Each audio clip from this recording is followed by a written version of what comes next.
"You will ride with me," the cattleman declared, his voice cutting through the charged air as the woman's kinfolk sheared her locks and smeared her face with soot. The initial cry sliced through the midday quiet, sharp and clean as a gunshot, arresting Silas Blackwood in his path.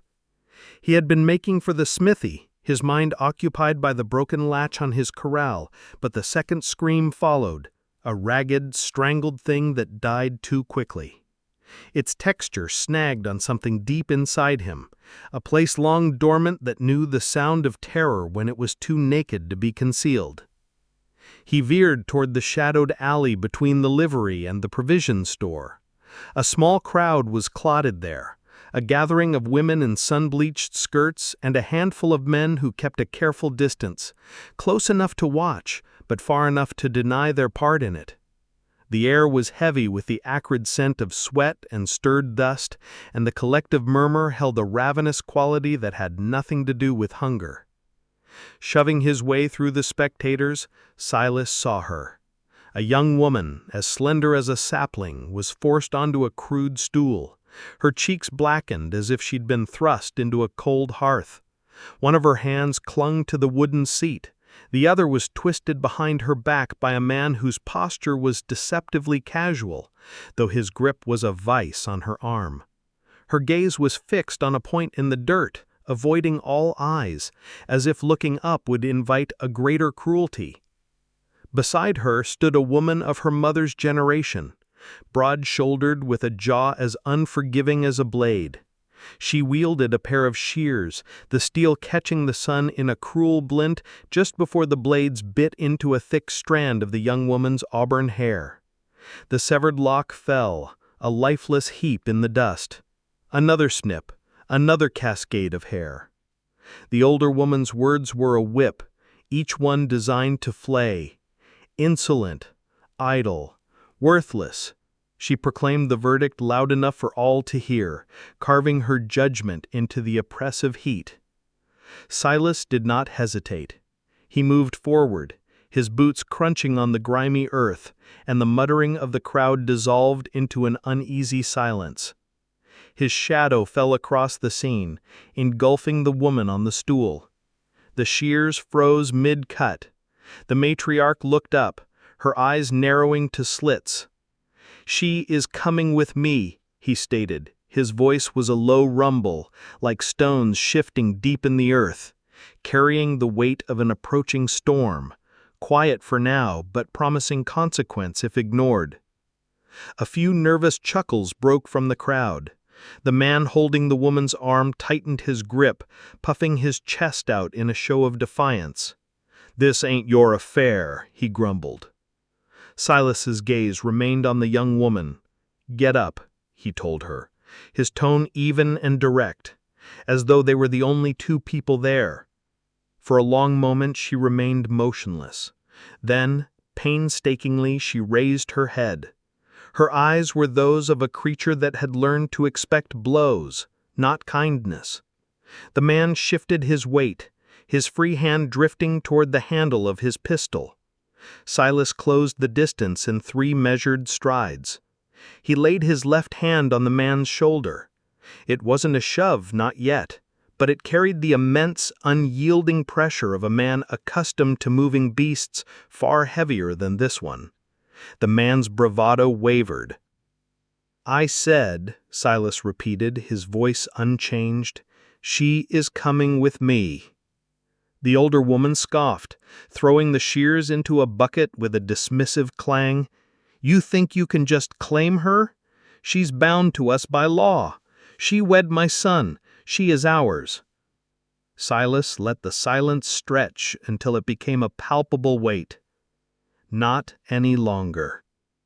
He untied his neckerchief, a square of cloth worn supple by years of sun and wind, and gently draped it over the young woman's shoulders, hiding the torn collar of her dress.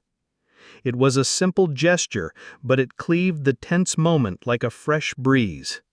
She rose slowly, her legs trembling as if they might give way. A man at the back of the crowd cleared his throat, and the assembly began to part, the sound of their shuffling feet a grudging retreat. Silas kept his focus on her until they were clear of the alley, his hand hovering near her back, ready to steady her should she falter. They stepped into the full glare of the sun, the heat a physical blow. A trail of whispers followed them, names, accusations, speculation, but the words slid from Silas like water from a greased slicker. They reached his horse, a sturdy gelding hitched to a post. The animal turned its head, its ears twitching at their approach. The woman stopped abruptly. The saddle looked impossibly high, the mount an insurmountable obstacle.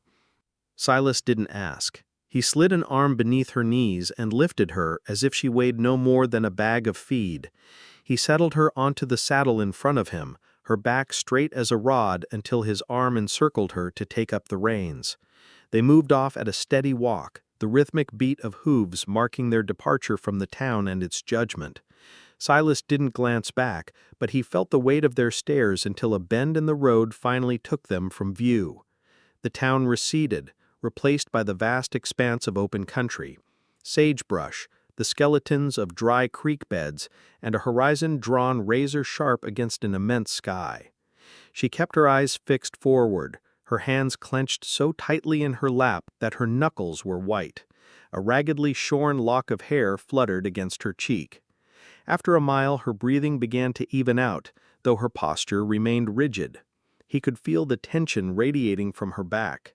He offered no words. Words were a burden, best offered only when a person was strong enough to carry them. The sun dipped lower, casting long skeletal shadows across the terrain. A hawk's cry echoed from somewhere high above. By the time they reached the lip of a wide, dry arroyo, the sounds of the town were gone, supplanted by the whisper of the wind through prairie grass. The gelding picked its way down the bank, its hooves making soft thuds in the sand, before ascending the other side. At the top, Silas reined in.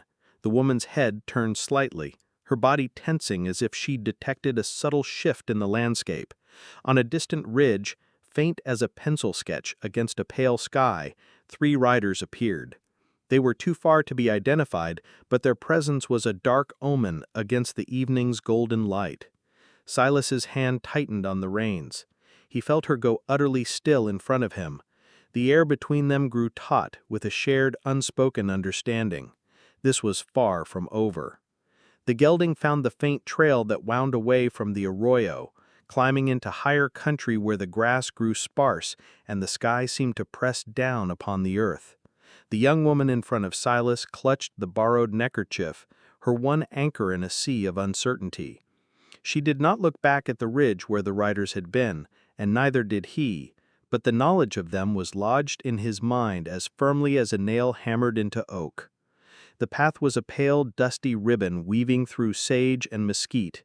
As dusk settled, they crested a rise, and a cabin materialized in the fading light. It was a small structure of weathered planks bleached gray by countless suns, with a sloping porch and a thin curl of smoke rising from its stovepipe. Below, a pasture stretched toward a windmill that groaned a rhythmic complaint to the breeze. A pair of heifers lifted their heads, their jaws working slowly before returning to their grazing. Silas slowed the horse. "We'll stop here."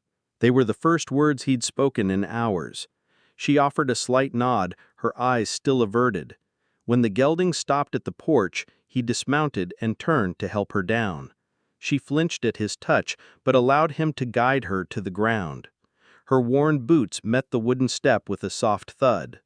"Sit," he said, gesturing with his head toward a bench near the door. "I'll fetch some water." She did as she was told, seating herself at the far end of the bench. The flannel shirt he'd had tied behind his saddle now lay across her lap.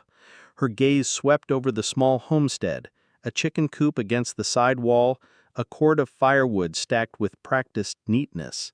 The air held the clean scent of juniper smoke and the distant metallic tang of coming rain. Silas returned with a tin basin and a clean rag. He placed them beside her, then knelt to pour cool water from a bucket until it nearly breached the rim. "For your face." Her fingers trembled as she dipped the cloth, wringing it out before lifting it to her cheek. Soot ran in black rivulets down her skin, clouding the water in the basin. She worked with a quiet, methodical focus, the only sound the soft rasp of cloth on skin. When she finished, she glanced at him, a silent question as to whether she had missed a spot. He gave a single, slow shake of his head. "I'll see to the stock," he said, rising. He left her on the porch, with the basin at our feet. From the barn came the low, familiar sounds of an animal keeper's return, the soft stamp of hooves, the rustle of hay. She ventured inside the cabin to find it dimly lit but orderly. A simple table with 2 chairs, a small stove with a cast-iron kettle on its surface. The faint aroma of old coffee lingered. She moved with caution, touching nothing. A narrow bed with a faded, earth-toned quilt occupied one corner. Beside it, a single peg on the wall held a folded blanket. She presumed the other bed, his bed, was the bedroll by the cold hearth in the main room. When he entered, the last of the daylight had vanished, leaving only the warm glow of a lamp spilling across the floorboards. He carried 2 plates laden with beans, bacon, and a thick wedge of cornbread. He set one before her and took his own place across the table. "Eat." She ate tentatively, as if rediscovering the very concept of food. He remained silent, watching the firelight dance on the walls. When she laid her fork down halfway through her meal and whispered a quiet, "Thank you," he accepted it as enough. After the meal was cleared, he fed the stove until it radiated a steady warmth. He unrolled his bedroll near the hearth and gestured to the small adjacent room. "You take that one. The door can stay open in case you have need of anything." She hesitated in the doorway, looking back at him. He was bent over his rifle, which leaned against the wall, his movements quiet and methodical as he checked its action. She closed the door only partially, leaving a narrow slit of lamplight to cut through the darkness. The wind picked up during the night, its fingers rattling the shutters. She lay awake, listening to it scrape and moan across the roof. Once, she thought she heard a nicker of a horse from beyond the fence line, but a glance at the sliver of light from the main room showed Silas still on the floor, his head on a folded coat, his breathing deep and even. At first light, she arose and slipped on the flannel shirt. The crisp air was a welcome sting in her lungs. Stepping onto the porch, she saw him at the pump, filling 2 buckets. His breath plumed in the pale dawn, and his sleeves were rolled to the elbows. He didn't seem surprised to find her there, merely nodding toward the bench. She sat as he carried the water past the coop, where a hen clucked and hopped down from its roost. This land felt different from the one she'd left. It was just as hard, just as vast and unforgiving, but it was quieter, as if holding its breath. When he returned, he offered her a tin cup. "Coffee," he said. It was strong and black, but it chased the chill from her bones. Throughout the day, she began to inhabit the space more fully. She found a broom and swept the porch, taking care not to stir the dust. She washed the basin and cup, setting them to dry on a clean towel. Silas made no comment, though he saw him glance toward the tidy kitchen once, his expression unreadable. Late that afternoon, she watched from the porch as he mended a stretch of fence. The sun bled toward the horizon, bathing the pasture in amber light. He worked with a steady, efficient rhythm, his shoulders moving with the weight of the post he drove into the earth. There was no wasted effort, no sense of haste. When he returned to the cabin, he left his hat on the porch rail. She realized she had never seen him in town without it. The absence of its shadow revealed the fine lines etched around his eyes, lines carved by sun, wind, and years of solitude. As evening descended, they shared another meal at the table, the chirp of crickets drifting in through the open window.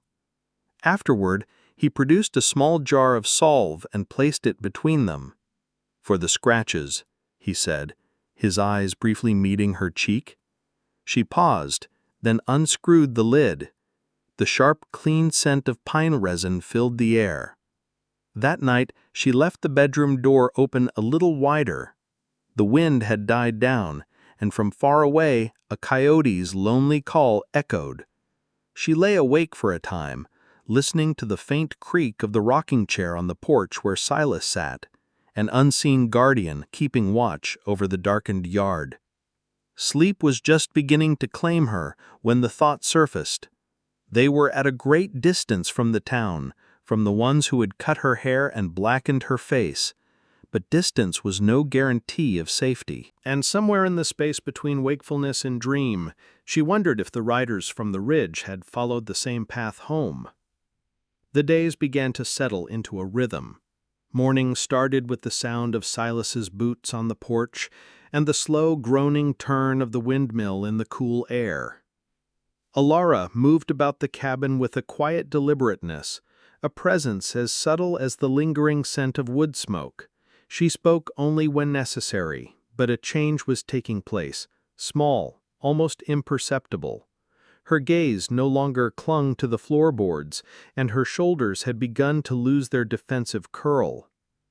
It was on the third evening, with the kettle murmuring on the stove and twilight pooling at the windows, that her voice held something more than simple utility.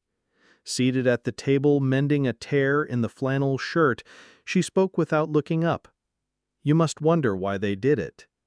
It was a statement, not a question. Silas didn't reply immediately. He poured coffee into 2 mugs, placed one before her, and took the seat opposite. "My husband has been gone nearly 2 years," she began, her needle moving with a steadiness that belied the tremor in her voice. "He was thrown from a mule hauling timber. His neck was broken before they got him back to the house." She swallowed, and the ensuing silence was filled only by the soft hiss of the stove. "She called me a curse," she said, her eyes finally flicking up to meet his before dropping back to her work. "The crops withered, the hens stopped laying, it was my doing, always." The thread in her hands tightened. "The first time they cut my hair, it was for humility. This time they wanted to shatter what was left of me." Silas sat perfectly still, his fingers resting loosely around his mug, and they nearly succeeded, he observed, not with judgment, but as a simple statement of fact. Her gaze hardened slightly at his words, though her voice remained low. "They do not like being defied in front of the town. Your taking me, they will see that as a public shaming." He did not dispute it. He had seen enough of the world to recognize the truth in our words. The next morning, a boy from the town's general store arrived on a scrawny mare, his face streaked with dust. He delivered a folded piece of paper to Silas, its edges grimy. The message was crude and direct. Alara's in-laws were accusing her of stealing clothing, silverware, and a quilt. They claimed Silas had abducted her. The words were cloaked in self-righteousness, but the underlying threat was unmistakable. Return her, or they would come for her. Silas fed the note to the flames in the stove before Alara could see it. That night, however, he spent extra time cleaning the rifle by the door and stacked a larger pile of wood on the porch. Alara noticed. She noticed everything small, the way his gaze now strayed more frequently to the road, the way he moved the lamp away from the front window. "Are you expecting company?" she asked once. He avoided her eyes. "Some folks don't take kindly to being told no." She asked no more, but the following day her hands were busier than ever, hauling water without being asked, sweeping the porch until it was spotless. It was as if she could armor herself with labor, holding the encroaching fear at bay. That evening, the air grew heavy with the damp metallic scent of distant rain. A cool wind rose from the west. They ate their meal in a silence that was heavier than mere fatigue. Outside, the windmill groaned as the shadows stretched across the pasture. When the light was all but faded, Silas went out to secure the barn door. From the porch, Alara watched him stop midway across the yard, his head turned toward the road.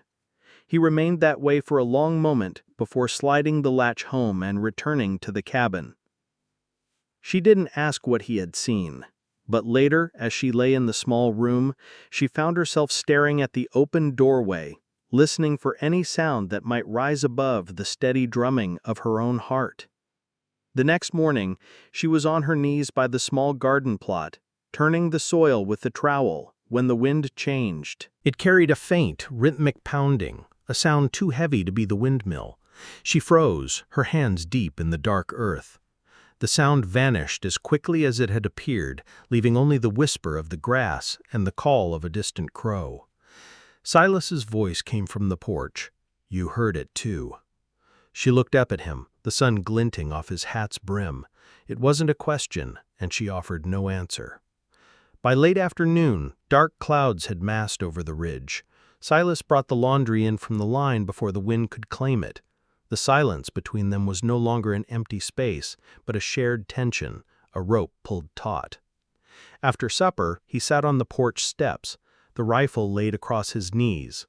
Elara appeared in the doorway, the lamplight from within catching the ragged edges of her hair. "If they come," she said softly. "It won't be to talk," he finished for her, his jaw working, "and they'll receive what they came for." A gust of wind rattled the porch, carrying the dry scent of dust kicked up ahead of the storm. The first drops of rain began to speckle the steps.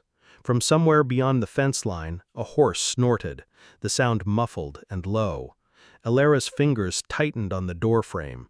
The shadow of her in-laws seemed to stretch across the land, and for the first time since leaving town, the familiar tightness returned to her chest. Silas didn't look at her, but his voice was unwavering. "Best get some sleep." She lingered a moment more, her eyes fixed on the horizon, where the shape of the land might be concealing the slow approach of something more than just a storm. The storm broke with the dawn, a host of dark clouds driving over the ridge. The wind howled, whipping dust into frenzied spirals in the yard. Silas moved with a calm economy of motion, securing the barn door and setting the kettle on the stove. His gaze repeatedly sought the road where it disappeared into the low hills. Elara saw it too, though she kept her eyes down, her hands methodically shelling beans at the table. By noon, the air was thick with the smell of rain. Silas stood on the porch, his rifle now leaning against the wall beside him. It was then he saw them. 4 riders cresting the ridge, their advance slow and deliberate, their forms hardening against the bruised sky. Behind them, a wagon rumbled, its canvas cover pulled back to reveal the rigid figure of the matriarch who had wielded the shears. Even at this distance, Silas felt her stare fix on the house like a physical force. Elara materialized at his side, drawn by the sound of hooves on the damp earth. Her breath hitched. She recognized each man, her late husband's brothers, one burly, the other wiry and restless, their eyes holding the same flinty hardness as their mother's. The fourth was a neighbor, a man whose smile had always been too wide, his proximity in the mercantile always too close. They reined in just outside the fence, their horses stamping and blowing in the wind. The mother-in-law rose in the wagon. "You have something that belongs to me," she called out, her voice sharp enough to pierce the wind. "She belongs to no one," Silas called back, his tone even but resonant. "She is not livestock to be claimed." The burly brother let out a short, ugly laugh. "You think you can just hide her from us? The law is with us." Silas's jaw tightened. "If you want the law, go see the sheriff. We intend to settle this right here," the wiry one interjected, his hand resting near his pistol. The wind drove a sheet of rain across the yard.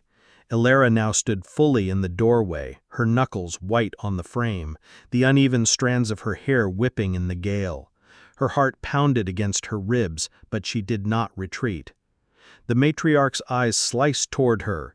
"You come down here now, Elara. You know your place." "No," Elara said. The word was quiet, yet it astonished even herself. It needed no volume. The wind seemed to carry it as clearly as the crack of a whip. The burly brother swung down from his horse, his boots sinking into the mud. Silas stepped forward, the rifle now in his hands, its barrel angled low but ready. "That's far enough." "You going to shoot me in front of my own mother?" the man sneered. "If you step over that fence, I will do what is necessary."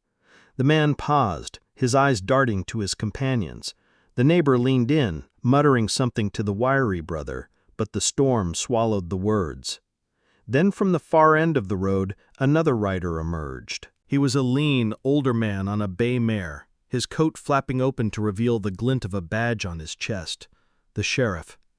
He was followed by 2 deputies, both carrying rifles across their saddles. The sheriff halted his horse, his gaze moving from Silas to the group at the fence. "Heard there was a storm brewing out this way. Came to see for myself." His voice was placid, but his eyes assessed everything. The set of Silas's shoulders, the mud on the brother's boots, the desperate grip Ilera had on the doorframe. "This is a family affair, Sheriff," the mother-in-law said, her tone curdling into a saccharine sweetness. "We're just here to retrieve our property." The sheriff shook his head. "That isn't how it works. A widow is her own person. You can't claim her like a stray." "She stole from us," the wiry one snapped. "You have proof of that?" the sheriff asked. A heavy silence fell, broken only by the drumming of the rain. "Then I suggest you all ride home," the sheriff said. "You set foot on this man's land, it becomes trespassing, and I'll see you in irons." For a long moment, no one moved. The storm raged around them, tugging at their coats. The burly brother looked to his mother, but she merely spat into the mud, the fury in her eyes unabated. "This is not over," she said, her words a low promise directed at Ilera. "Perhaps not," Silas answered for her, "but it is over for today." The sheriff and his deputies remained until the wagon had creaked back toward the ridge and the riders had vanished. Only then did he tip his hat to Silas and ride off. Silas stood by the fence for a moment longer, the rain soaking through his shirt. He turned to find Ilera still in the doorway, her knuckles bone white. "You're safe," he said. She wanted to believe him, but in the distance, where the land fell away into shadow, the echo of hoofbeats still lingered in her mind. The rain persisted for 2 more days, a gentle, steady downpour that cocooned the cabin in a gray mist. The world beyond the yard felt remote, and Ilera found herself breathing easier. She rose early, but the hours were no longer something to be merely survived. She fed the chickens, swept damp leaves from the porch, and mended the seams of Silas's work shirts. He moved through his own routines, a quiet, constant presence, as reliable and unquestioned as the windmill. When the sun finally broke through, it illuminated the hills with a light that turned the wet grass to silver. She brought Silas coffee where he stood leaning on the pasture fence. He accepted the cup with a nod, the steam swirling between them. "Won't be long before planting," he murmured, his eyes on the cattle. She followed his gaze, feeling the solid earth beneath her feet. In the evenings, they began to share the porch. At first she sat silently, but over time her voice emerged, weaving small observations into the quiet between them.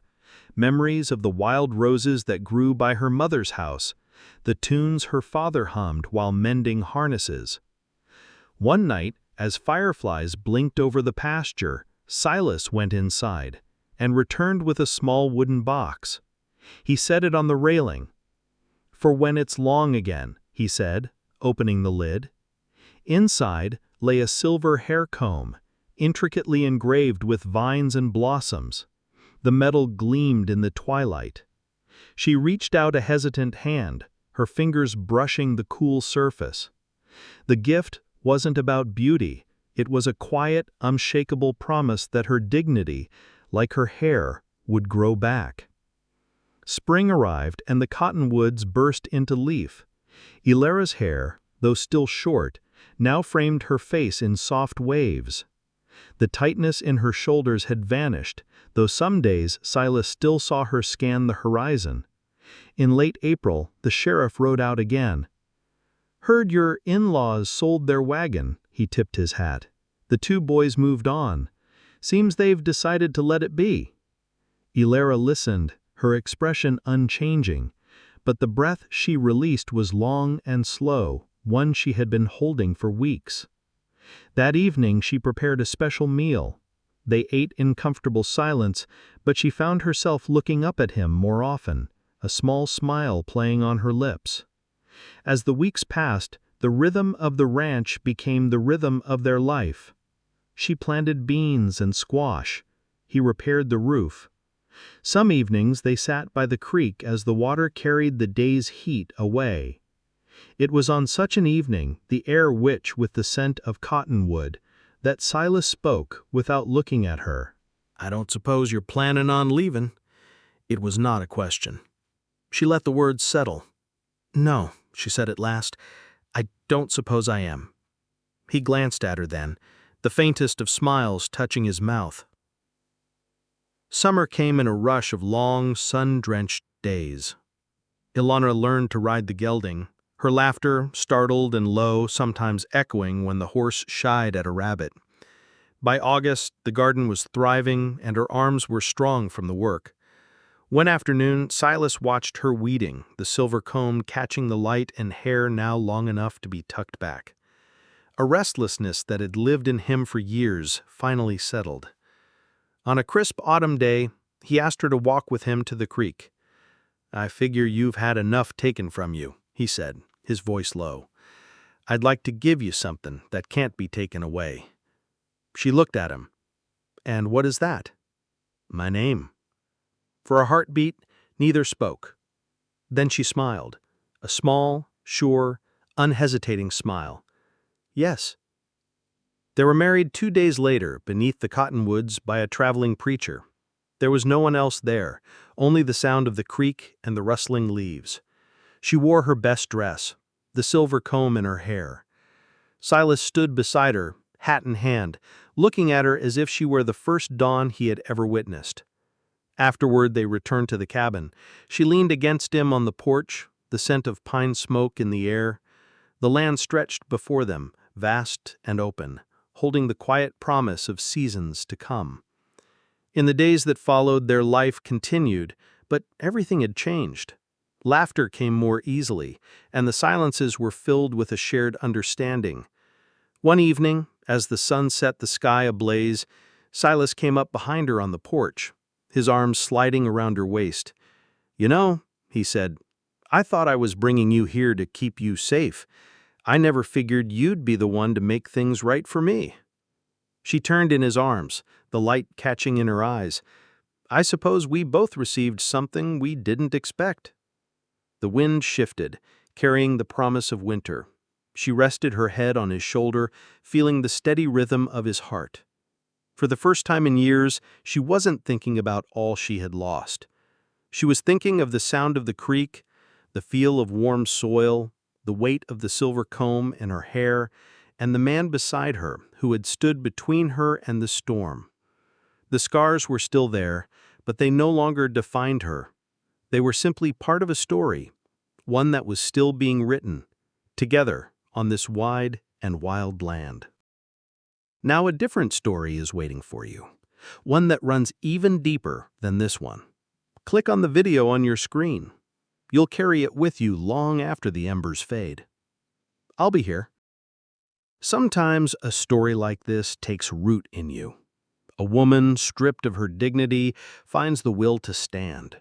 A man, as quiet as the earth itself, offers a shield against a cruel world. They didn't just find safety, they built a life. And now I want to hear your story. What part of their journey found a home in you? Was it the moment he lifted her onto the horse, no words needed? The gift of the silver comb, a promise of a future? Or the quiet vows spoken with only the wind and the water as witnesses?